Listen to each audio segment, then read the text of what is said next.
All right, back with another tier list. I thought this could be an interesting idea. This is the expectations tier list. How much pressure is on either themselves, on the fan base, the national media? I don't care who's giving them the pressure, but how much pressure is there on each of these teams to do well? I'm going to kind of leave that a little bit vague of, what's the Super Bowl pressure? I don't know. Some teams have pressure to make the playoffs. Some teams have no pressure whatsoever. So S tier will be the teams with the most pressure. D tier, the teams with absolutely no pressure whatsoever. The Tennessee Titans, I think there's some pressure. I'm going to put this in B tier. I don't think it's the team with the most pressure necessarily, but I think there's a lot of pressure on Ryan Tannehill. I think that this team's been kind of caught in mediocrity, and with another year of mediocrity, I do think that they'll probably, I'm not sure if they'll fully, clean house or start firing people, but I think that we'll then start to see the pressure rise a little bit. So B tier pressure for them. And for the Dolphins, I think I'm going to go with B as well. I think if they lose this year and have a disappointing year, no one's going to sit here and talk about a devastating year necessarily, but there is a lot of pressure still to do well just because you're a really talented team and you have a championship window. It's not going to be over after this year, which is why they're only in B tier, but you still have some pressure, I think. The Jets, I think the Jets are S tier pressure-wise. I think that with the addition of Aaron Rodgers, if they have a disappointing year, one thing, when the Jets have a disappointing year, just in general, the Jets media tears them apart. So with Aaron Rodgers in the building and having a disappointing year, that's going to be all over everywhere. That has to be S tier in my opinion of just, the drama that will come out of a bad year if it happens. Bengals, again, I'm going to put them in A tier pressure-wise. If they don't win this year, it's still not the end of the world, but you're at the end of Joe Burrow's rookie contract, right? You're getting towards the end of that, and you want to start winning. You want to win a championship. It's right now, hey, you've done a great job of being able to stay competitive and put yourself in positions to win championships, but at the same time, you haven't been able to actually, get it done, and that's what the pressure is for them. Not necessarily to do well, but to win a Super Bowl, which is always tough to live up to the hype there. The Browns, I'm interested in the Browns. I think there's a lot of pressure on Deshaun Watson, and so because of that, I think we're going to see another B tier here.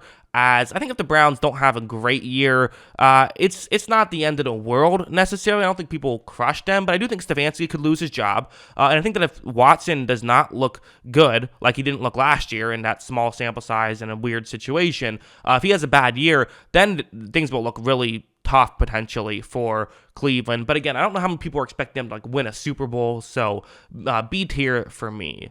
For the Jaguars, I think I'm still going to just go C tier. I think they're in kind of a bit of a luxurious situation because they overperformed last year.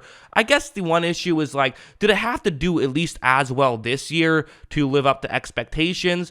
I don't know. I think if they lose in the divisional round, I think it could be okay as long as they have a better regular season, which I think they will. I think they'll live up to their expectations. I think that's all they really have to do this year, and then the following year might be the year they say, okay, let's really go for a championship. And they even have an outside chance of it this year, but I just don't think there's a ton of expectations for Jacksonville this year. I mean, there's some expectations, but I don't think there's I think if they don't fully live up to them, I think people will be okay because they understand it's a rebuilding process. The Lions, on the other hand, I think that the Lions, with what they did with the draft, of kind of really making some all-in moves, making some try to win right now moves, I think that they're not all-in moves, but moves designed to win right now, drafting a running back and linebackers, two positions that tend to not have the most overall value, but can have immediate impacts. And just the Lions, they're the Lions. People want to see them succeed. I'm going to put them in A tier. I think there's a good amount of pressure on the Lions to make the playoffs.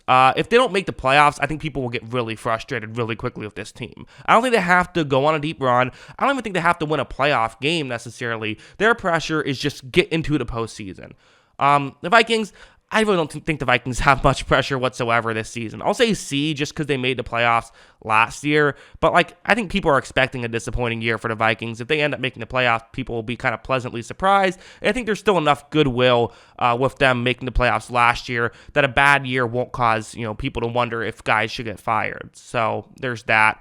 The Buccaneers, I could put them in D tier. I'm going to go up to C just because I do think there are some outside expectations of making the playoffs. And I think for Todd Bowles, there's certainly pressure there as he could totally lose his job with another disappointing year. I thought he should have lost his job in the middle of last season. So definitely there's a real argument to be made there. The 49ers, I'm trying to think. I think you could argue S tier because there's expectations for them to win the Super Bowl, and they still do kind of have, similar to the Bengals, a team that has not yet gotten the job done. You can also put them in D tier because I don't think many people are predicting them to win the Super Bowl. We're predicting them as championship contenders, but they're not the favorites necessarily. So not being the favorites and not winning a Super Bowl is kind of expected a little bit. I think I'm going to put them in A tier, similar to the Bengals, team that has a chance to win the championship. And if they lose, people are going to start to wonder, okay, is it ever going to happen? And again, they have more years with Brock Purdy now on his rookie deal, but still only 3 years because he doesn't have a 5th-year option. So A tier there. And for Atlanta, I think I'm going to go C tier as well. Again, if they have a disappointing year, if Bijan Robinson isn't good, for example, they're going to look like a joke, quite frankly, because you drafted a running back number 8 overall. You do that when you're trying to compete. If they're not successful, there is some pressure. And again, Arthur Smith, I think, has done a fine job. I don't think he's been a bad head coach necessarily, but the results are the results. You got to figure out a way to get better there. So not a ton of pressure. No one's expecting them to win a Super Bowl, but you got to start getting some results eventually or people are going to get frustrated. The Ravens are, I think I might put them up there with A. I think they're similar to Cincinnati and San Francisco. I don't think the Ravens have to win a Super Bowl though to meet expectations. I think if they just go on a deep run, like make a conference championship, I think people will at least say, okay, well, at least you're starting to show your true contenders. But if they have another disappointing year and if they have another, one and done exit, people are really going to start to look at this team and say, will they ever get it done with Lamar Jackson? The Bears are next. The Bears have to be D tier. I mean, they just came off the worst record in football. If they have another disappointing year, whatever. I mean, I guess the pressure could lie on Justin Fields. If he has a bad year, well, that would not be very good, but I don't think he'll have a bad year necessarily. There is some weapons now. There are some Bears fans who are saying, like, playoffs, baby, let's go. You'll find people saying that with every team, though. I think most people realize that this is a rebuilding process. There's still a ton of holes on that defense. It's just going to take some time for them to fully get to where they need to be. I think that unless they finish with the worst record in football again this year, I think even if they win like 5-6 games, people will still say, okay, we're moving in the right direction as long as Fields continues to develop.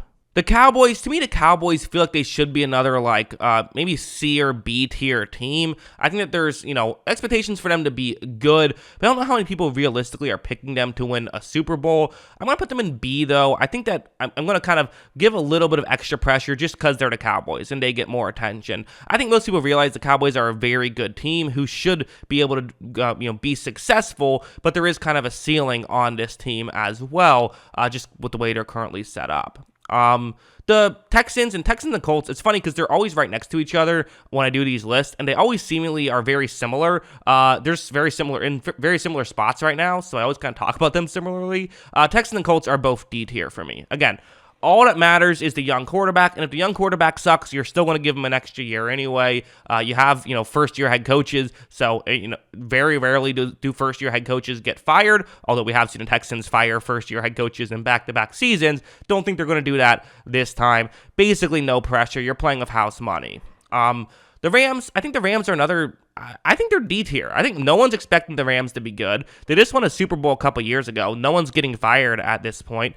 What's the pressure for the Rams? I mean, there's almost not enough pressure. Maybe the only pressure is that there's no pressure. I don't know. No pressure for the Rams. The Chargers, I think the Chargers are S tier. I think that if they don't have success this year and you've wasted all of Justin Herbert's rookie deal basically and have nothing to show for it, like at least Cincinnati came close, right? Which realistically, the Chargers and Cincinnati should be in the same spot. Like Herbert's, I don't think he's as good as Burrow, but he's close, I think. And so the fact that they haven't had anywhere close to the success that Cincinnati has had, that's a concern. There is huge pressure on the Chargers. If they fail to win a playoff game yet again, heads will roll in Los Angeles. Next up, the Raiders, the Las Vegas Raiders, another team where it's like, listen, the reality is their head coach could lose his job this season. That's a very real possibility. Other than that, though, there isn't a ton of, I think, expectations for the Raiders. I think their offense could be solid, but their defense looks like it's going to be in rough shape. So I'm going to put them in C tier. The fact that their head coach could lose their job is really the only, I think, massive pressure. There's always some pressure just inherently being a team that, hopeful isn't supposed to be a dumpster fire. But at the end of the day, I don't think there's a ton of pressure. If the Raiders miss the playoffs, that's just what the Raiders do. So with all due respect to the Raiders, that's just kind of how I view them. And to be honest, with Washington, I kind of feel similarly. I wonder if new ownership is... I've always kind of felt like, in their current situation, obviously the Dan Snyder stuff, it's like, okay, it's such a disaster that having a head coach who is like, just like a good guy and like a well-respected, like good dude is part of like, I think why, you weren't even thinking about him losing his job. Now that there is that potential, that's where now that there's a new head coach, now that there's new ownership, I wonder if there's potential for there to be a new head coach, potentially, if it's another disappointing year. But as it stands right now, again, I don't know what the expectations really are for the Washington football team. The Chiefs could go in, again, another one that you could argue S or D tier for. In one hand, hey, you just won the Super Bowl. If you go lose every single game this year, who cares? You've won a Super Bowl. But at the same time, you have Patrick Mahomes. One Super Bowl isn't enough, right? You're looking at, pressure to be the greatest. You're chasing Brady at this point, and yes, you've won 2 Super Bowls in 4 years and been to 5 straight conference championships. That's almost added pressure of continuing it and keeping it going. So I think I'm going to split the difference and go B tier pressure for the Chiefs. Again, pressure doesn't mean expectations to be good. We all expect them to be good, and if they miss the playoffs, it would be a disaster. But at the same time, if they miss the playoffs, okay, you had a bad year, whatever, you'll retool and try to make things happen in the future. You still have Patrick Mahomes. So you want to, again, it's the insane expectations that we now put on teams to be dynasties, not just have great runs. But for the Chiefs, I don't know. B feels right for me here. Saints are another one where it's like, if they miss the playoffs, if they make the playoffs, whatever. It feels like there's not really much pressure. Again, the Dennis Allen thing is kind of maybe the one thing you'll point to is could he get fired? And maybe that's enough to put them into C tier. But to be honest, I don't know if they win or lose, if that'll really affect Dennis Allen keeping his job or not, in terms of like making the playoffs versus missing the playoffs, which I think they'll be a fringe playoff team this year. So unless they like completely fall apart, I think, I don't know. It feels like there's not a lot of pressure on the Saints as of right now. And for the Giants, I kind of think they're also I can't put them in D tier, actually. I'm going to put them in C tier. And the reason why I can't is because they play in New York. And New York teams just have that added pressure. You can never be a D tier pressure team if you play in New York. Just the rules. I don't make them. I just talk about them. That's how it works. But that being said, again, if they suck next year, okay, whatever. You still have the coach of the year. You have your quarterback that you like. I do think most people kind of acknowledge that last year was, they exceeded expectations. They went further along in the rebuild than they thought they would that year. So if next year they don't necessarily live up to those expectations again, I think people will realize, yeah, this is a building process, I think. So, I don't think there's a ton of pressure for them. For the Eagles, there is a good amount of pressure. There's a good amount of, you can't miss the playoffs. That would be a disaster. But at the same time, a bad year, it's Philly, so you get that added pressure just being in Philly. But a bad year is a bad year. You still built up so much goodwill. I think I'm going to put them, to me, I'll put them in B tier with the Chiefs. That feels right as teams that the expectation is winning a Super Bowl, but if they have a bad year, no one's going to lose their job or anything. No one's going to totally panic. It's just a bad year. The Steelers, I guess I'll put them in C tier. I do wonder if they have another year of Mike Tomlin did a great job at coaching this team to win 9 games. Will people start to get frustrated? And will people start to say, hey, maybe can we get a team that like Mike Tomlin doesn't have to do great coaching jobs just to get us to 9 wins? Can we have a team that, just is good enough to win 9 games and then we win 12 because we have Tomlin? Can we do something like that? That would be ideal. Kenny Pickett's development.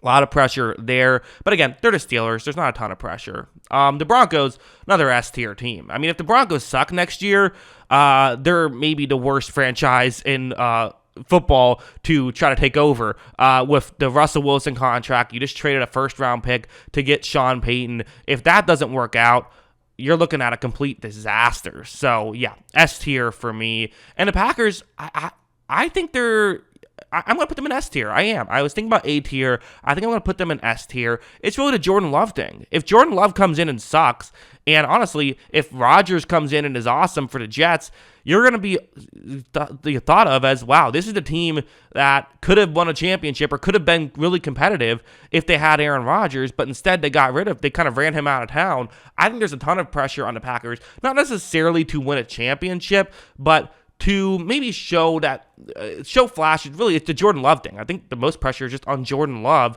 And also, if they lose and have a bad year, will we start to see did Matt LaFleur just get carried by Rodgers, which I don't think is true, but I think that conversation will happen. Panthers, another team, nope, a little bit more pressure, actually. Not quite the Texans and Colts. There is some talk about could they make the playoffs? Could they win that weak division?